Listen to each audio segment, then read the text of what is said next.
Well, hi everybody, and yes, we're back and we're so glad to see you, which means you're back. So I'm going to start off by saying, hey, you're back. And not that we're back, you're back. And if this is your very first time, welcome and join.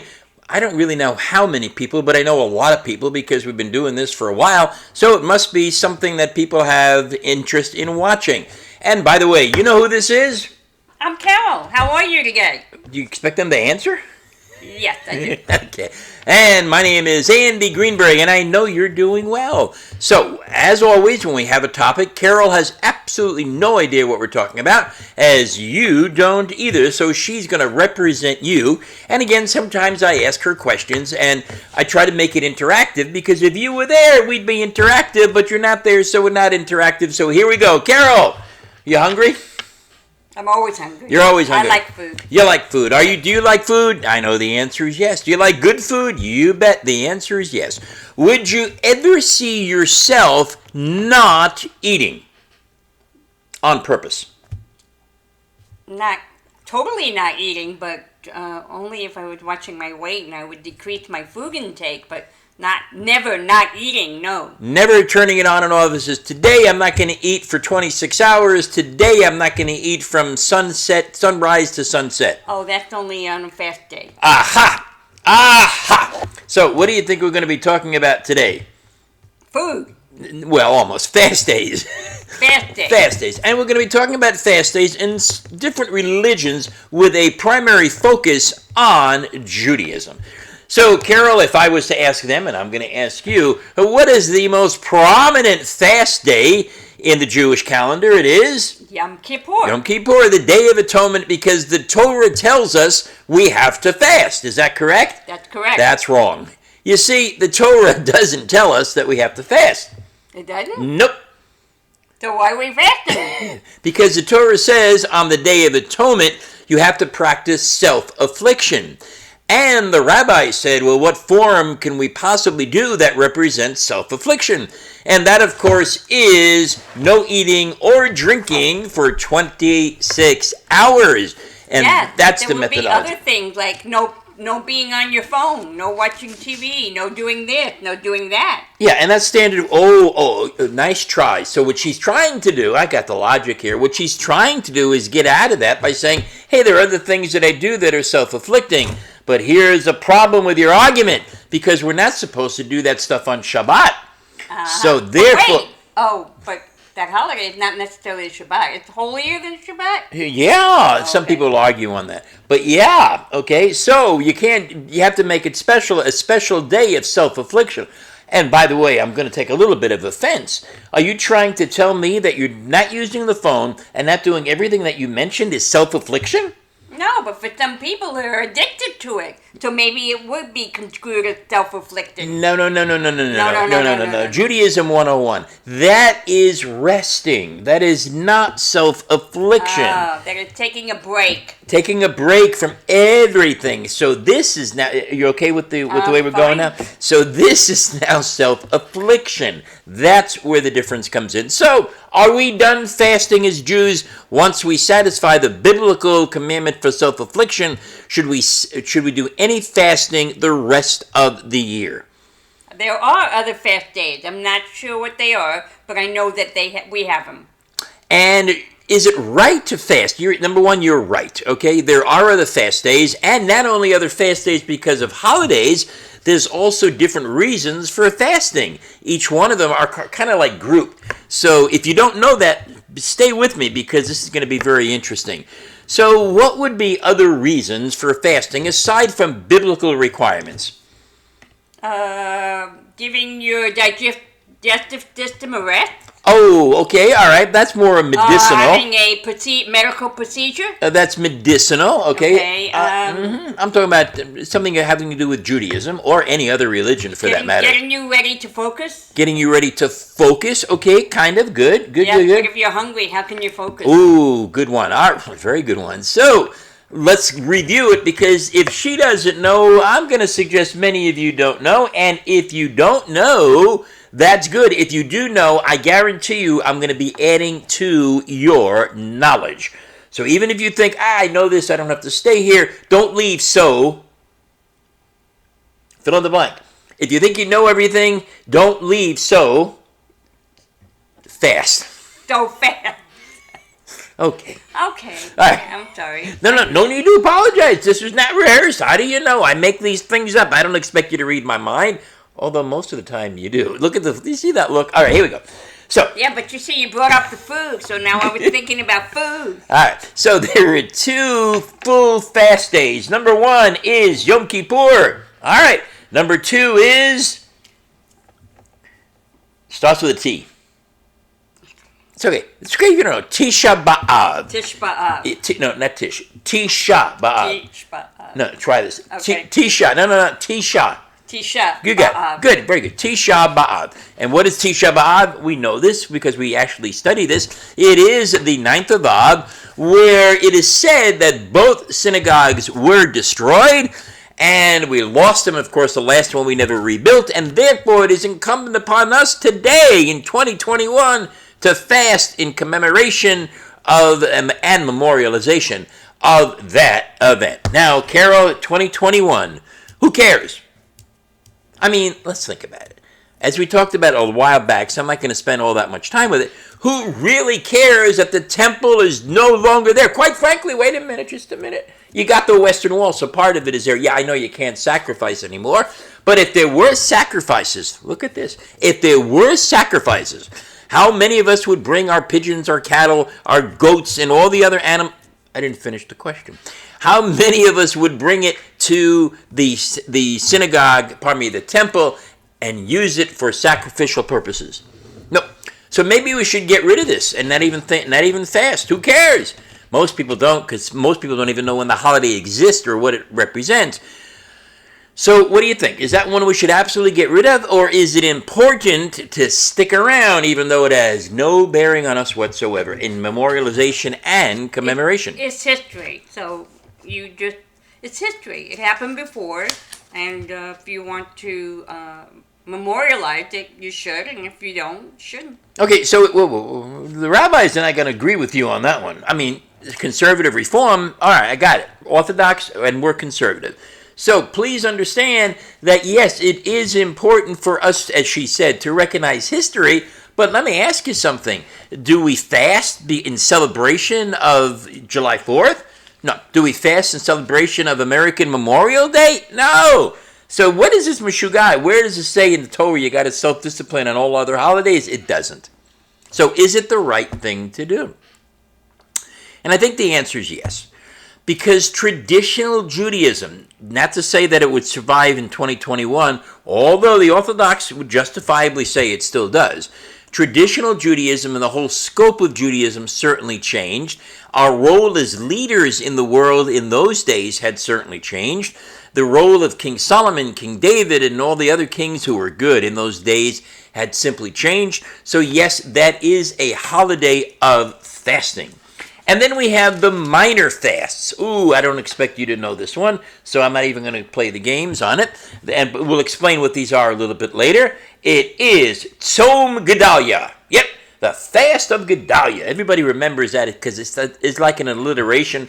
Tzom Gedalia. And then you got the 10th of Tevet. Tevet's a month. Whoa, that's interesting. Then you got the 17th of Tammuz. And then we have another fast that some people know about, but few people do, and it's associated with the holiday of Purim, which we will talk about some other time. So the holiday of Purim, what do we fast for? I don't know. Do we fast on that day? No, we're supposed to get drunk on that day. Do we fast? Absolutely yes. We do fast, because guess what the Megillah says? The Megillah, the story of Purim, the Megillah says we should fast. I'll talk a little bit more about it because I'm not going to give you everything now because I want you to hang in there for the rest. But guess what, Carol? There is more. More. This was just the appetizer. This was just the commandments by the rabbis and the one by the Torah. Listen to this. Very interesting. So is the next course soup? After the appetizer, soup and salad? Yes, soup and salad. And then we'll get to the main course. How about that? Okay. She's good. That's why I have her with me. She's pretty good. I don't know if you guys would have come up with that, but she's good. Anyway, so here we go. There is a fast surrounding Passover. Okay, I'm trying to remember. Do you know what it is? For the males only? No, go ahead. It's okay. Remind me. That's all right. It is the fast of the firstborn. Born. Yes, Yeah, yes. So right before the day preceding Pesach, the first Seder, we're supposed to fast. Yep. Why? Because what happened during that holiday would led up to it. Number one, what started it all? Because who was supposed to be killed? The firstborn. And who was killed as far as the plagues? The firstborn. Therefore, if we are the firstborn male, then you have to fast. But I had something interesting personal happen to me. I remember going to yeshiva when I was a kid. Some of you know that I went yeshiva of Central Queens. Very good education. And I was an only child. Therefore, did I have to fast on the day before Pesach? I'm going to say no because of the way you're presenting the story, because you were an only child. But if I was only child, I was the firstborn. You were not the Not the firstborn. That's right. What happened? Your mother had a miscarriage. My mother had a miscarriage. You were the first male. I don't know. No, that's right. You're right there. So my mom had a miscarriage, and therefore, when we went to the rabbis of an Orthodox shul, Orthodox yeshiva, they said no, he does not have to fast because there was a miscarriage right before. All right. How about this one? That you didn't know this stuff. And that is, how about Rosh Hashanah? Do you fast anytime around Rosh Hashanah? Well, I didn't ask the question right. So, what do you think about Rosh Chodesh? I should say, whoa, it's Rosh Hashanah too, but they have something called Yom Kippur Katan, which means held on the day before Rosh Chodesh in most months. Before the new month, you should fast. And there's a few others that we probably don't know about. Ready for this one? The fast commemorating the Khmelnytsky massacres, and that is held on the 20th of Sivan. The fast of Samuel, held on the 28th day of Iyar. The fast of Moses, on the 7th day of Adar. And watch this. Excuse me. Now, we didn't do this, but when you get married, you're supposed to fast the day of the wedding until what's known as the vichud, which means the wedding is over. You go into the secluded room, you consummate the marriage by having a meal and some other delicacies or delicates, whatever you want to phrase it, intimate relationships, whatever, you know what I'm talking about. But you're supposed to do that on an empty stomach. Did you? That's why brides faint. That's why brides faint. Exactly right. And that one doesn't even appear in the Talmud. It appears in a totally different book. So, wow, we got a lot of responsibilities.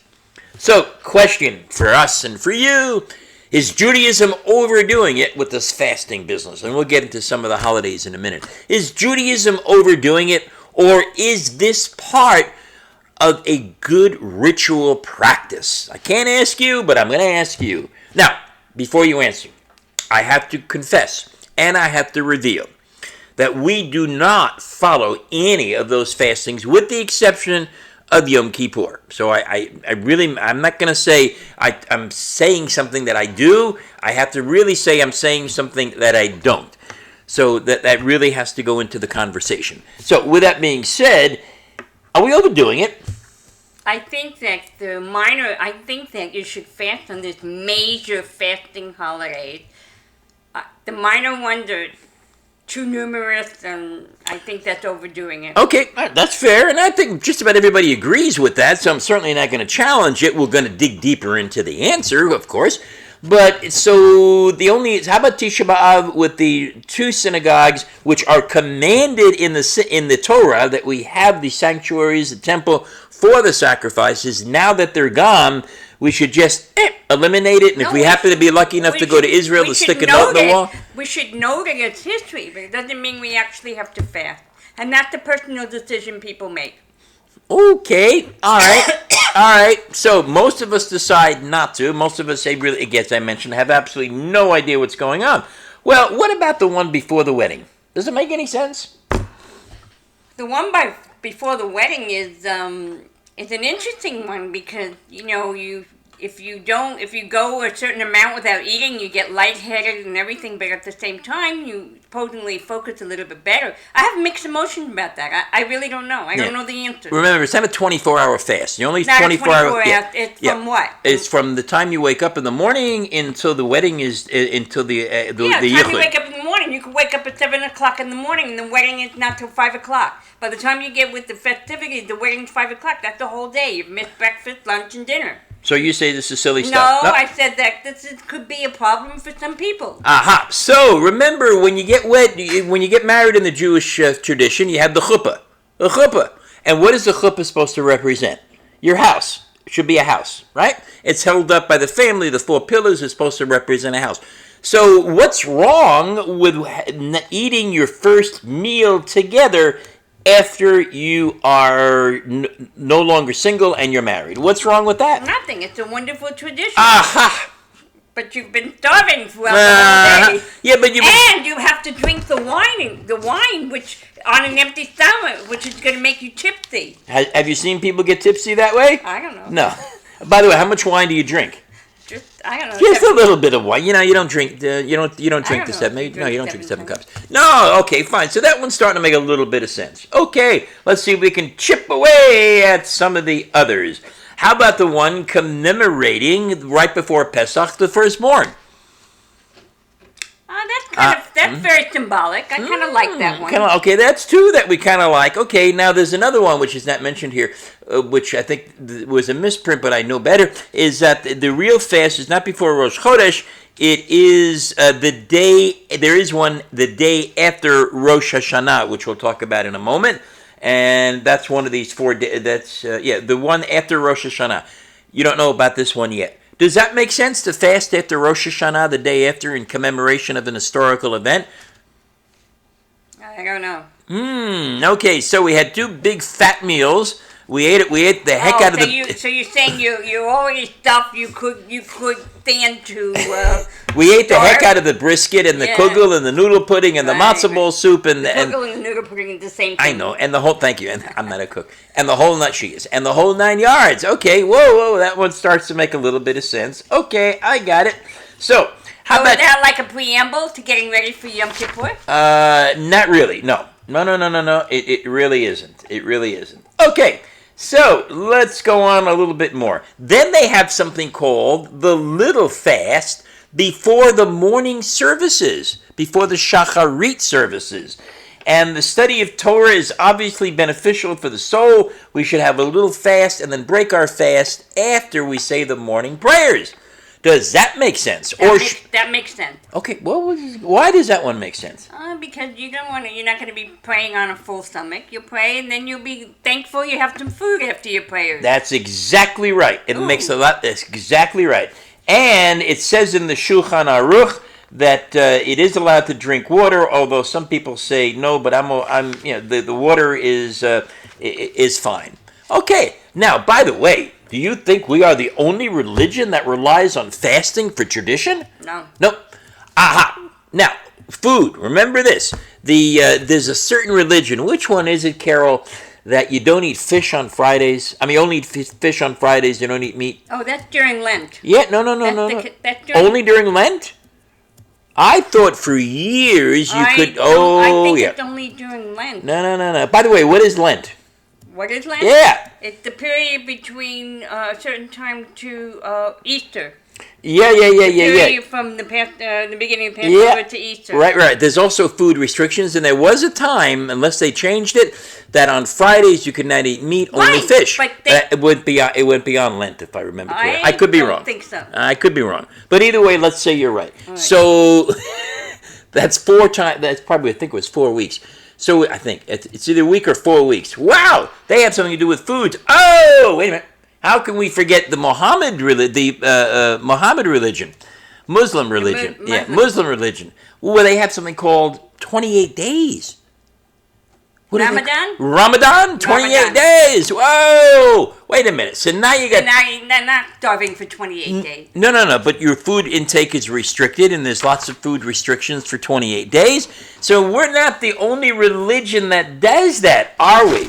we are not the only religion. All right, let's go over some of these smaller ones to see now whether they make sense because we neutralized some of the other ones. Okay, here we go. Let's talk about the 17th of Tammuz. Tammuz is a Hebrew month. It's the 17th day, and we're supposed to fast. Let's see if this makes sense. And that is the day that the Romans breached the wall around Jerusalem, which led to the destruction 3 weeks later of the Second Temple. And it is also said that on that same day, Moses broke the tablets of the Ten Commandments. They stopped doing the daily sacrifices, and there was the burning of the Torah and erecting an idol in the temple before the Maccabean revolt. So you have 3 or 4 or 5 major historical game changers on those days. So my first question to you is, and I would ask you, before I even mentioned these, did you know about these coincidences? And did you know that that was the day that the Romans breached the Jerusalem temple or gates, leading to the destruction of the Second Temple? I did not. No. And that was the same day 4 or 5 other events took place. Okay. Yes, but the one that stands out in my mind is the one you said about Moses breaking the tabernacles. Okay. That's the only one that I would consider, we should remember. Is it worth fasting? Is it worth fasting? Should we commemorate or disregard? I said it's history. It's up to each person to decide whether they I understand, and I know we don't. But should this be brought to more people's attention? I think one of the reasons we don't is we didn't know. I mean, I knew, but then we decide not to anyway because we don't feel it's important. And I got it. That's me. I got it. Some people think it's important. Okay, so here's something. Okay. So it's been said that Judaism has a lot of things that you cannot do. Yes. So bringing this to someone's attention is one more thing they cannot do. They can't eat on this day. We already have a list of things, 39 things you can't do on Shabbat, right? On Shabbat, and there's this and this and that. Yeah. Just one more thing. I don't agree. So what you're saying is it makes the religion less attractive. Yes. Okay, and you're then saying what makes the religion less attractive is remembering all the bad things that happened during that time. No, it's having to do something to remember it. But if we didn't do something to remember it, then we wouldn't remember it because I doubt very much that people even knew that the 17th of Tammuz ever existed. And yet you agreed that we should remember this stuff. Yes, but we don't have to fast. Okay, all right, that's fine. Here we go. Fast of Gedalia. Ever hear this guy, Gedalia? I love that name, Gedalia. Tzom Gedalia. Everybody knows Tzom Gedalia, the day of Gedalia. Was he a hero? Well, let's find out. Tzom Gedalia occurs on the 3rd day of Tishrei. What is day 1 and day 2 of the month of Tishrei? I don't know. Oh, yeah, you do? I don't know. Come on. I don't know. Tell me. Rosh Hashanah. Rosh Hashanah. Rosh Hashanah. Okay, the day following Rosh Hashanah. It commemorates the date that Gedalia ben Ahikam, there we go, the Babylonian appointed Jewish governor of Judah, was killed. Who killed him? Take a guess. Take a guess. I don't know. Other Jews. Other Jews. He was killed by other Jews. Gedaliah's death was seen as the moment the Jews lost hope that the Babylonian dominion would be stopped and the Jewish state would survive. So when Gedaliah was killed by another Jew, wait a minute, don't run away from history so fast. Recently, in our lifetime, what happened to one of Israel's prime ministers? They were killed. By who? Another Jew. Another Jew. Now, should we fast for that day? What do you think? Well, Did that change the course of history? Aha! Yeah, but we don't live in Israel. Should the Israelis? I don't know. Do they? Well, if we have Tzom Gedalia, shouldn't we do something for Yitzhak Rabin, who was murdered by another Jew who felt that he was making too much peace, if I remember correctly, and this, that, and the other? See, history repeats itself. History always repeats itself. Yeah, so, and again, the beauty of this Tzom Gedalia, you've got a deeper story than that, because remember, Rosh Hashanah has been going on the 1st and 2nd day of Tishrei for a long time. So here we have this guy that decided to kill Gedalia right after he gets out of shul, so to speak, or the next day. and then everything he davened for, he forgot and didn't care, killed the guy, and then all of a sudden we lost hope. And this Gedaliah guy was a pretty famous guy. So they declared a fast as a result of the change of the religion. And again, if you overstuffed yourself the first 2 days, then you get a fast to relieve yourself. Make sense? I don't know. I'm not going to be judged. Then you got the 10th of Tevet, beginning the siege of Jerusalem by King Nebuchadnezzar. We care a lot about this Jerusalem thing. We got the temples burning down. We got the 17th of Tammuz. We got the 10th of Tevet. What's so important about Jerusalem in the first place? You know what? As a matter of fact, God forbid, if we lose Jerusalem again, what's the big deal? Who cares? What do you think? No, we need Jerusalem. So doesn't this in its own way remind us to be, I hate to use the word, some people might object, but I'll do it anyway. Doesn't it remind us to be Zionists for Israel and to remember how important Jerusalem is? It's called Yerushalayim Shel Zahav in the song, Jerusalem, the city of gold, the historical Jerusalem with King David and King Solomon that is now gone? Or is it? Because they're actually having a lot of architectural. So is this important to allow us to remember that the same thing can occur unless we watch or cross our T's and dot our I's? And remember now, what is the official capital of Israel? Jerusalem. So it becomes that important. All right, we got the one coming up with Esther. It falls on the 13th of Adar and is a commemoration of Jews. Finally, we got something good. Being saved from the destruction of the hands of the Persian official. Now, this one we're going to have fun. And please don't shoot me or throw things at the screen. There are some people who suggest that the story of Purim never happened. It's a Baba Maisa, meaning it's a made-up story. It's a Midrash, meaning it's a made-up story. It's a fable. It's an imagination of people's minds to create a point. So if I was to enter into a debate with someone, I would say, okay, if that's the fact, then why do some people still fast on the 13th of Adar in commemoration?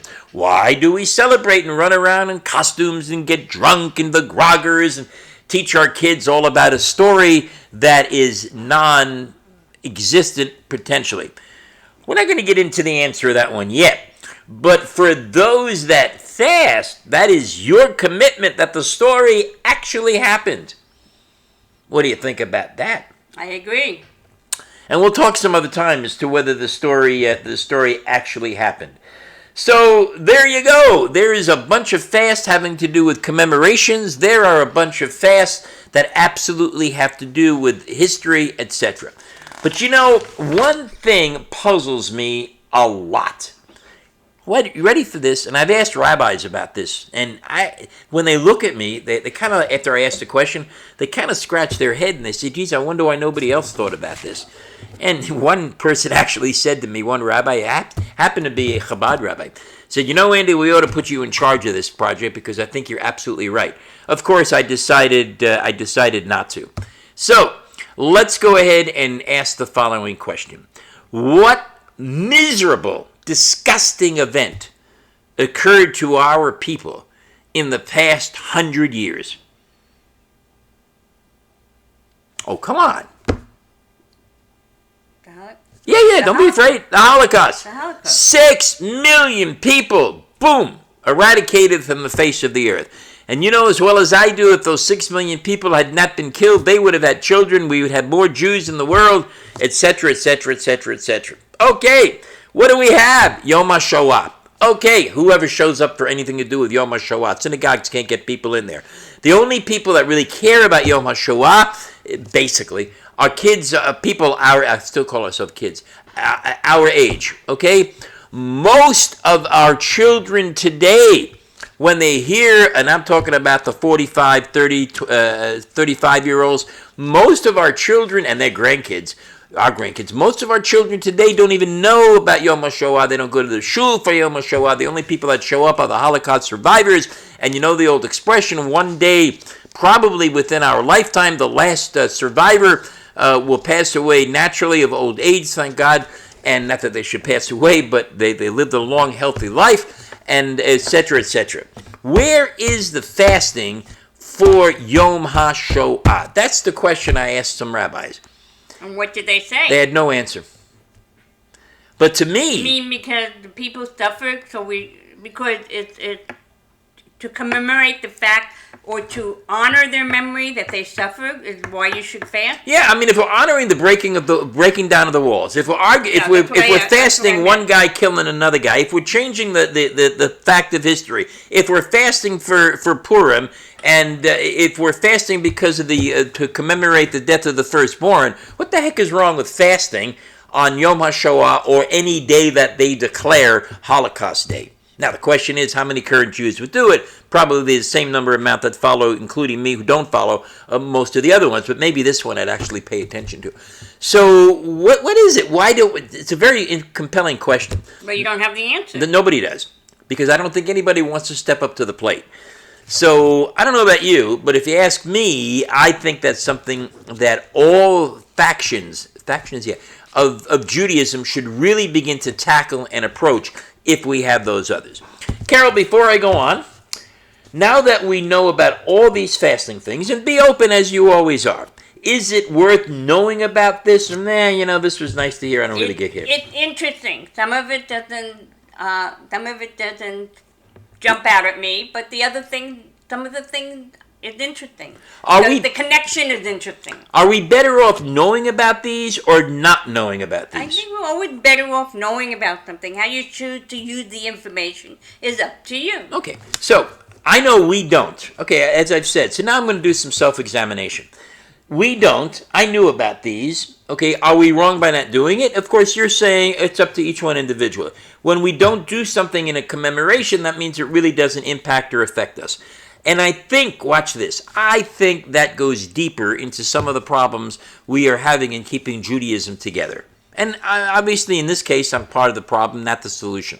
So, with that being said, if we kept on remembering these things every year, once a year, and our heritage and what we went through and what the celebrations are, and we told more people about it, and I can prove it. How can I prove it? Because about a year ago, I actually did something like this for my high school kids. And a conservative school. And a conservative synagogue. And I asked them the same question. Are you happy you know all this stuff? They said, yeah. Are they going to fast? No. Are you happy you know all this stuff? Yes. The one that they really migrated to, actually, and felt bad that they never did anything, not even say a prayer, was actually about Tisha B'Av, which I found extremely interesting. All right, so that's what we do. But you know what? In Judaism, there's always hidden reasons. Now, watch this. If the rest of the world only had, I'm going to say, 10 fast days, when I say the rest of the world, 690 million people today, 690 million people on this very day that we are talking to each other, are going to bed hungry. How many? 690 million people. Wow. Are going to bed on an empty stomach every night. 690 million. 690 million. Twice the population of the United States of America. Whoa. But, you know what? In the world. In the world. You know what? It's a small number. Who cares? Nah, that's not the right approach, is it? As a matter of fact, I'm going to make it worse. By the year 2030, 10 years from now, it is forecasted that 840 million people will be going to bed every night and have nothing to eat. And by the way, what's the rest of the world doing about it?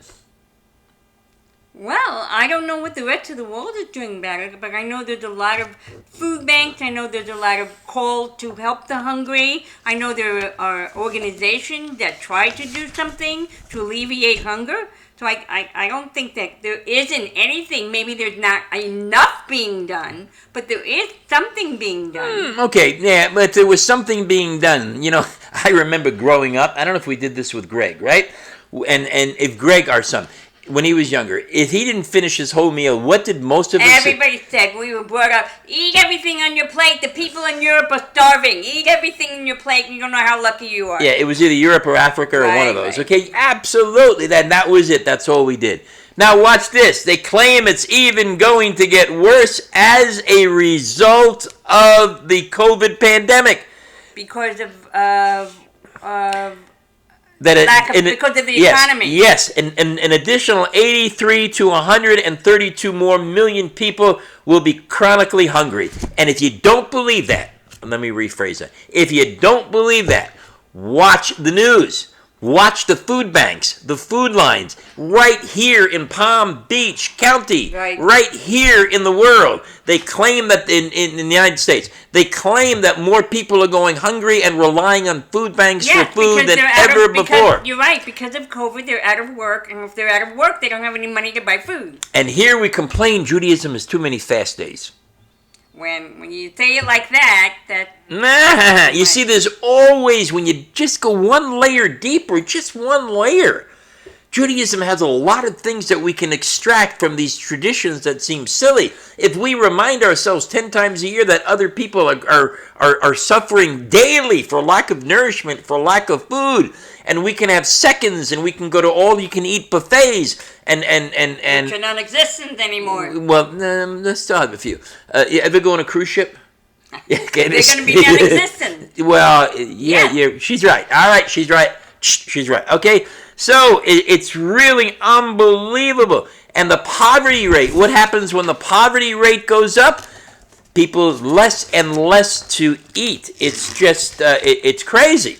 So that's one thing that Judaism teaches us, is in these holidays of remembering the past. But what about connecting with the present? Now, I will tell you that Carol and I put our money where our mouth is. That I'll tell you. And what do I mean by that? We donate it to the food bank. Yeah, we are making donations to, I'm not saying everybody else should, but we are making donations to the local food bank and to other organizations, and they're Jewish connected. But there was one that wasn't. That was all-inclusive, a soup kitchen we made a donation to. And we are so proud and we are so happy to do so. Because it's a worthwhile cause. You know where the money's going. It's not going for administrative causes. It's going to feed people. And I'm not here, nor am I doing this particular discussion to influence anybody. I am just reporting. I'm also trying to make the connection where all this has to do with Judaism and how we look at the past and how we could be brought up to the present. But I remember something extremely interesting that I researched many, many years ago about fasting. And there was a doctor that came out and said the following: non-Jewish, if a person fasts 7 days out of the year. Just 7? Just 7. It has an unbelievable amount of good benefits for the health and digestive system. Forget about weight and all that, and I'm going to get into some of that a little bit later. And now, the research was published in a Jewish magazine, and of course, what did they do? They made the connection. And what did they say? You can guess it. How many Jewish fast days are there? The exact number that doctor said, and he had no knowledge whatsoever of Jewish traditions because he wasn't Jewish, wasn't married to a Jewish person, didn't have a Jewish person as a neighbor, I think, etc., etc., etc. Is that amazing?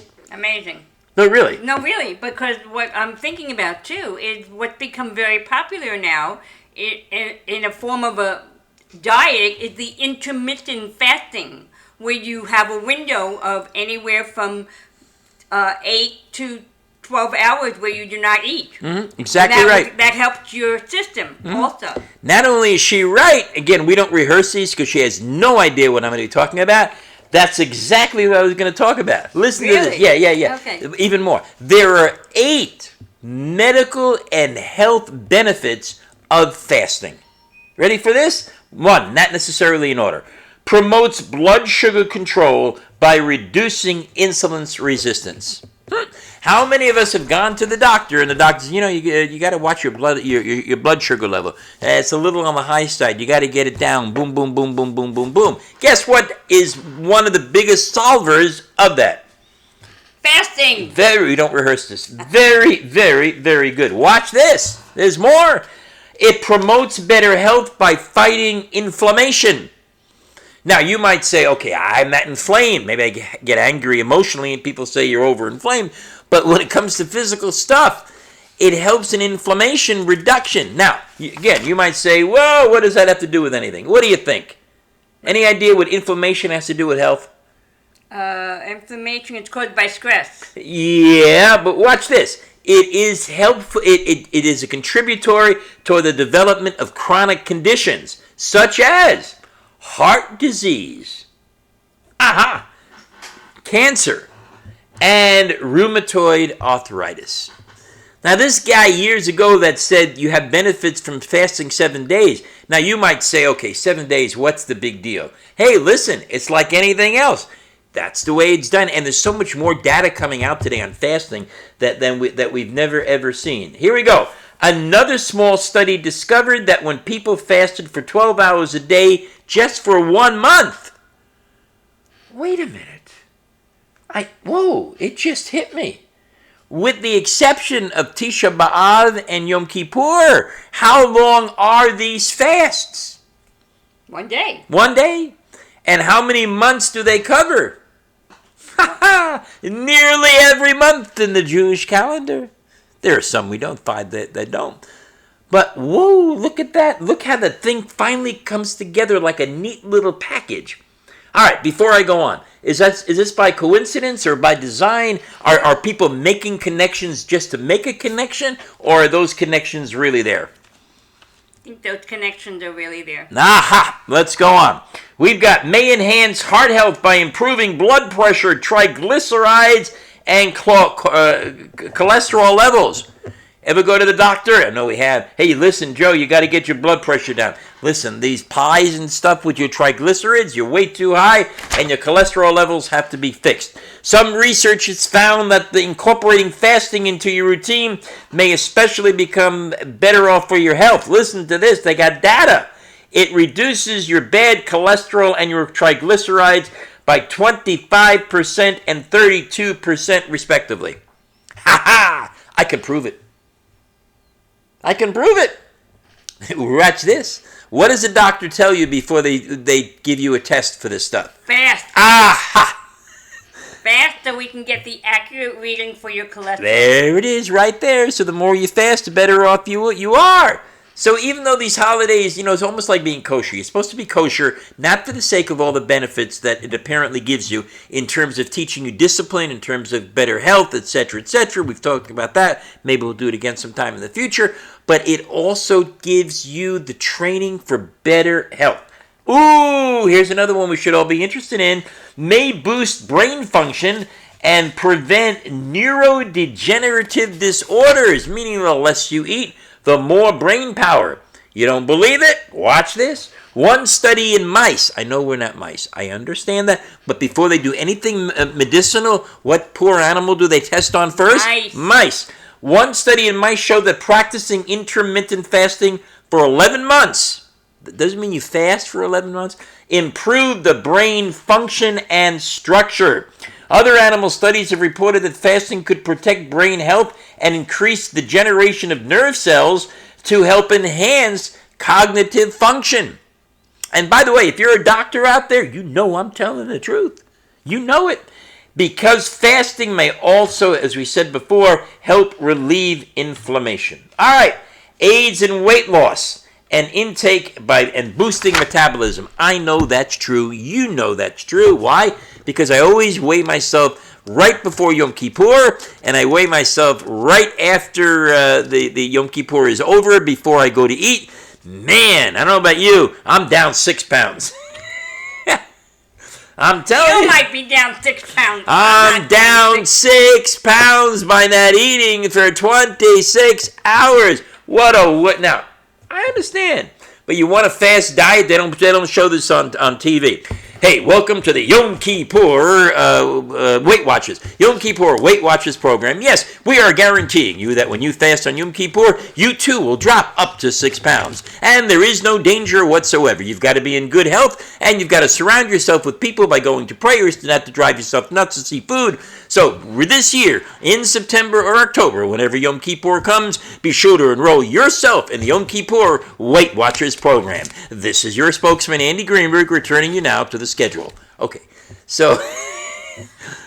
Okay. So, yeah, this stuff works, okay? Wow. Now, wait a minute. This will really shock you. I know it's too late for us. But if you happen to have somebody who is not developing in height as much as they should, science has come up with said, you know what they should do? Intermittent fasting. Aha! It increases the growth hormone secretion. They couldn't tell me this 20, 30, 50 years ago. Hey, you're fine. You're fine. Which is vital for growth, metabolism, weight loss, and muscle strength. And I could prove to you that she should rest in peace. Your mom was wrong. Because what did she want you to do? She fed you lots of... She fed me stuff so I could put on weight. Malteds, right? Malteds. Put on weight, grow tall. All she had to do was say, hey, honey, you're not going to get anything to eat for the next 24 hours. Boom! You would have been a lot taller. There you go. I don't know if I believe I don't make this stuff up. This is remarkable. Aha! There's more. There's more. You're shaking your head. Why? No, I mean, No. Like, if it were that easy and they would have put it out, everybody would say, oh, I'm going to stop fasting so I can grow taller. But they don't put it out, which is why you and I are still part of this discussion. I'm putting it out. All right. And if you wouldn't be participating, you wouldn't know. Here we go. Could delay aging. Wait a minute. Woo, I say that right? Yeah. Could delay aging and extend longevity. In one study, rats from Boca Raton, the city of rats. I needed a joke. Okay, I made that up. That fasted every day experienced a delayed rate of aging. Watch this. And lived 83% longer than rats that didn't fast. So listen to me very... Time to move to Boca Raton. No, listen to me very carefully. Listen, if you ever see a rat that's like old, go over to the rat No, and say... thank you. No, just ask the rat, have you been fasting? What's the secret? Here it is, right here. Judaism knew about this long before anybody else. Okay. And may aid, I don't want to get too involved in this, may aid in cancer prevention and increase the effectiveness of chemotherapy. Here come the rats. In one rat study, they found that alternate day fasting helped block tumor formation. Isn't that interesting? So they say too, how to start fasting. Well, there's water fasting. All right, drinking only water for a set amount of time. We've heard that. Juice fasting. All right, vegetable juice. Got it. And here's the important one, two of them actually. And these are from doctors, not from Judaism. Intermittent fasting. Intake is partially or completely restricted a few hours, like you said, per day, and the weight drops. You know somebody, more than one person, who is on an intermittent fasting diet. And was that a doctor? I forgot. Is that a doctor? Yeah. No, these are just people. These are just, and how much weight have they dropped? They're doing good. They're doing good. They're absolutely, by the way, I should mention, it's very important. So when I drop my 6 pounds on Yom Kippur, how long does it take me to get it back? No, actually, no. Really? No. No, I eat my meal, Yom Kippur meal, right? Then I'm up 2. And then it does take a while, if I wanted to regain all those 6 pounds. Try that out. And that's the whole issue about fasting. So it's got religious connotations. It's got memory connotations about Judaism. It's got traditionalism. It's got weddings involved. It's got holidays involved, and Yom Kippur, atonement, self-affliction. So from the beginning of this discussion to right about now, give me your impression about what you've learned, and is it important? And just shoot. It cemented the health benefits of intermittent fasting and fasting. I am shocked to learn about how many people in the world go hungry without food, and that's very depressing. And it's even more depressing to hear it that it's going to go even further. And I think we ought to do something about it. I was interested to learn about the different fast days. Don't know. I still don't think I would do it. I would honor those fast days, like Yom Kippur, which is probably the only one that I probably do. So it's an interesting discussion to see how things tie in, but how food or not eating food plays an important role. Let me try another approach. Do you think it's important to fast in commemoration of the 690 million people who have no choice? I think that would be very, very worthwhile because you cannot know what a person's doing unless you walk in their shoes. And even if you walk in their shoes for one day, you might get a sense of how it feels. Mm-hmm. Do you think it's important to fast in commemoration of the 6 million Jews killed in the Holocaust? Yes. Go ahead, I'm sorry. And yeah, and those are, like I said, those are major things that would stand outside. Some of this other stuff, I'm not sure I would. All right, let me pass on one more to you. 250 years from now. Watch this. 250 years from now. Let's assume that there was a fast that began 5 years from today that said annually we will fast on behalf of the 6 million Jews that died. 250 years from now, do you think our descendants will do the same thing, or will they ignore it like they're ignoring all the other fasts? They'll probably ignore it. How would we feel? We won't be around. No, but how would we feel? I don't know. Okay, how do you feel knowing that will occur? I feel like it's part of life. It's history. Sure. People forget easily. So, therefore, in case you didn't see this coming, therefore, in 250 years from now, if we would be upset that they didn't remember the 6 million that died, don't you think people who died in the protecting Jerusalem at the time of the wars, who died protecting the siege, who died protecting the two synagogues, would roll in their graves and say, "Why don't you remember me? It's only 12 hours. It only means that you will be able to remember your heritage and your religion, and at the same time remember the 690 million people in your day that are dying or starving every night." I didn't even mention how many die. And more people die from starvation, by the way, than COVID. I think I mentioned that once before, quarterly. And all the health benefits. Hey, wouldn't they say, please, honor me. I died for you. I died for the religion. Can't you stop eating for 12 hours? Isn't that an interesting way to look at it? So, with that being said, I hope you think that the time we spent together went by quickly. I'm not going to use the other word. And I hope we all learned something. And I can't tell you how much of a pleasure it is to be with you, sharing lots of discussions, thought-provoking, we hope. And game-changing, that's up to us. Life-changing, that's up to us. Informative, educational, entertaining, we certainly hope so. And we can't wait to see you next time. Maybe not on the screen, but maybe one day in person when all this is over. In the meantime, I remain Andy Greenberg, and she is... I remain Carol. And we'll see you the very next time.